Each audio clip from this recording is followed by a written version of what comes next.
Okay, part 2 of the story.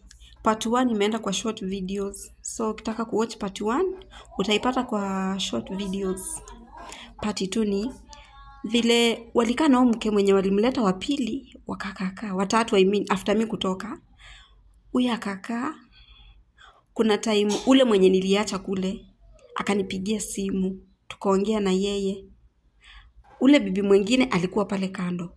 So mimi nikaongea nikasema I'm coming back. Venye nilisema naenda. So huyo bibi alibeba vitu zake. Alikaa after 1 week nikasikia ameenda. Ati alibeba tu vitu na akatoka akaenda. Akaambia huyo mume wetu, juu bibi yako anarudi, wacha mimi nifanye nini? Niende. Juu yeye alikuwa hataki mimi nirudi kule. But nilikuwa na joke. Juu saa akili ilikuwa imefunguka. Nikajua inafaa upate mtu mwenye ako very humble. Yani mtu mwenye ako loyal. At least mnaweza songa mbali. Cause mimi na huyo jamaa tulikuwa tumefanya vitu, tulikuwa na mabusiness. Nilikuwa boss lady. But tamaa yake ya wanawake iliturudisha down. So sikuwa na ile nguvu ya kurudi tena pale. Nilikuwa naongea but sikuwa na nguvu ya kurudi pale. Mimi nikatulia kwetu, nikaanza kuhaso, nishughulikia mtoto wangu, mahitaji yake ya hospitali, magonjwa zake, madawa, kuvaa, kukula, so unajua tu expenses za mtoto. Mimi nikaendelea na maisha yangu, nikakaa. After mwaka moja, ule bibi nilimwacha akiwa kama second wife, pia akafanya nini? Akajitoa. Akaenda. So huyo bibi akaniambia mimi nimeshindwa kukaa, nimeamua kufanya nini? Kutoka. Sikutaka kufuatilia story sana nijue juu. Sikuwa nataka mambo mingi, nilikuwa nataka ni heal.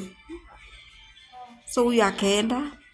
Kidogo jamaa akanipigia simu, akaniambia, akajisema, akajiongea.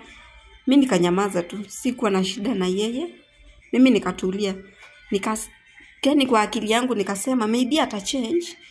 Juu saizi ni mimi ananihitaji nirudi pale, atachange. Juu ila amefanywa na wanawake at least. Amelearn a lesson. Kumbe wapi? Ndio mambo ilikuwa inaendelea. Amekaa peke yake, amekaa mimi na nikakaa, sasa nikasahau. Sasa ukishakaa kwenu like 7 years unafikiria tena mtu, but yeye ndiye anakufikiria, but mimi sikuwa, alikuwa ameshanitoka kwa roho.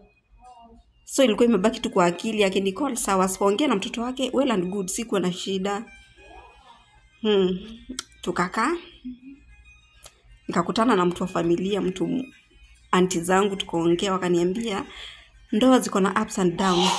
Kama unaona ameamua kukuomba msamaha, mpatie chance nyingine, at least urudi tu utulie juu mko na watoto. Nikaongeleshwa, nikaona anyway, ukiona watu wazima nao wameongea, maybe kuna kitu. Alafu hiyo si hakuwa mtu tulipatana tu hivi. Tulifika home, tukafanya traditional marriage. So kila kitu ilikuwa poa, familia wanamuelewa. Dawari zake venye alitoa, so unaona. Walikuwa wanamuelewa na kila mtu anamsifia. Mimi nikatulia, nikasema acha nimpatie tena muda mwingine nione kama atafanya nini. Atakaa tu peke yake